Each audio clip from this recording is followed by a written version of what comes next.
The board gaming hobby in Singapore has changed since 2011 when I first joined. When I first joined, you're most likely to hit 100% males, and on top of which, many of them would probably have some kind of quirk or, put it nicely, unique behavior.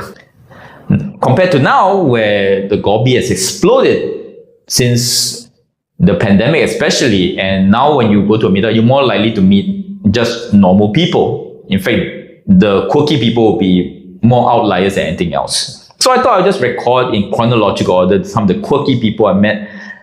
Some are nice, some just have some weird behavior, some are just interesting. So I'll just talk about that and hope you enjoy it. So for the first person, he's actually the organizer of the first meetup I ever went to in Singapore after I stopped playing poker for a living here. And he had this meetup which he set up, which was for heavier games. Heavier games meaning in terms of rules complexity. So I went there early one time and I met him and we started chatting because we were early. And I found out he was a successful doctor slash surgeon. He was doing very well, landed property where he lives and stuff like that. And he said, oh, what do you like to play? And I said, oh my God, I really love Game of Thrones 2nd Edition. The political aspect and the discussions are really cool.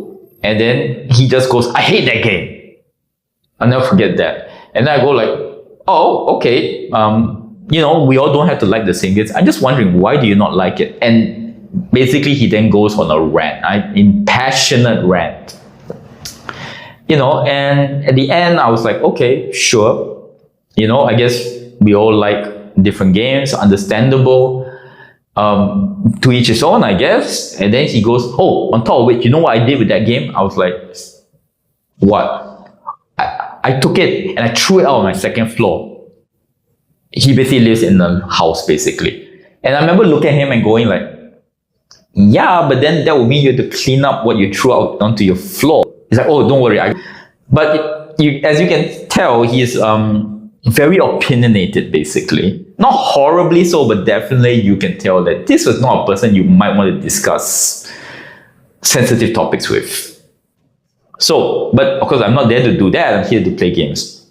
For the gaming aspect, he had this habit of bringing these very complicated games. Unfortunately, he wouldn't learn the rules. So basically, when you ended up on his table, you'll basically be trying to figure out the game in real time.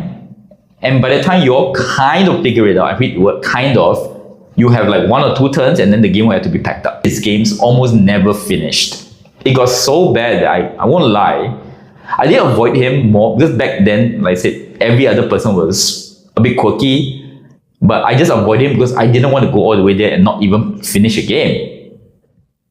And the last thing is him as an organizer, so the meetup was quite regular, meaning it got more and more popular. So at one point, after Will Wheaton's tabletop came out, there was a big influx of people joining the hobby. So this person messaged on the meetup saying that, hey, I just found this hobby. I'd like to bring King of Tokyo, which is a light family game, for me and my friends to come and play. Is that okay? And then I remember he put a reply, and this happened several times when other people have asked in the future.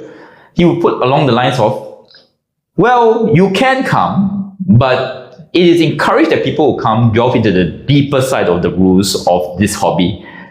You can come, but I doubt you'll find anyone who want to indulge in King of Tokyo.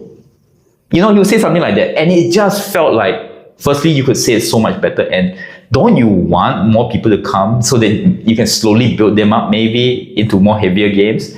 And on top of which, in case you think, oh, maybe space. Trust me, the space we played at had more than enough tables. Even when we had our large amount of members come up, which was not that much, there were still many empty tables. So it was not an issue with that. He was basically also kind of a gatekeeper. Now, in terms of rating, if you put him in front of me, would I play with him again? I wouldn't say no, but at the same time, I wouldn't be super keen, put it as that. So that was A. Next time, I'll talk about the worst person, still this day, the worst person I've ever played with. And his stories might even take me a few parts. I don't know. We will see. So to hear about that person, come back next time. Thank you very much. Till next word.